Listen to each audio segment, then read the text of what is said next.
Il n'y a pas besoin de pesticides, elle est résistante aux climats extrêmes et elle est très rentable au niveau économique. Pourquoi cette plante ne répondrait pas à l'agriculture de demain? Je suis Tiselo Guidini et je vais vous parler de l'oignon rocambole. C'est un légume avec des spécificités importantes pour les producteurs et les consommateurs.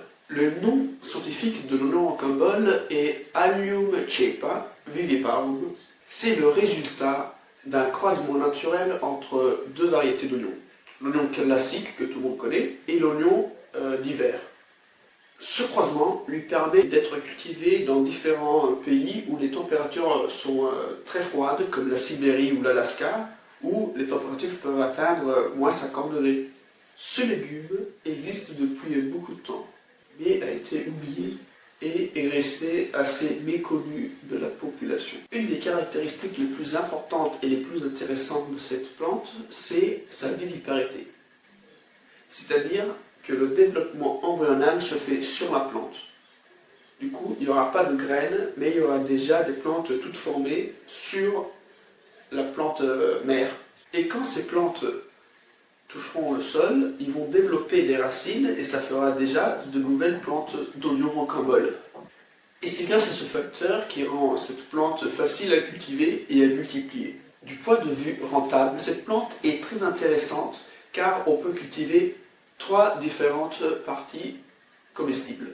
Il y a l'oignon sous terre, l'oignon dans les airs, du coup c'est la viviparité, et les tiges ou les feuilles, vous l'appelez, qui sont eux aussi comestibles.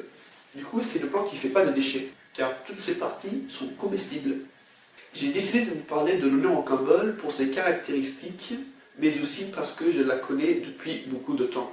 Je l'ai découverte environ il y a 6 ans, dans la présentation d'un livre, où il y avait un certain Liberi Zuguglielmi, une personne qui est assez connue en Italie, qui a dédié toute sa vie à la recherche de plantes, et Marco Damiele qui en profitait de l'occasion pour faire découvrir aux personnes cette plante. Lorsque je suis allé voir dans ce petit événement, Guglielmi il m'a donné un bulbe pour que je le cultive sur mon balcon. Marco Damiele a écrit 2 livres où il explique son histoire, ses caractéristiques, comment la manger, comment la cultiver.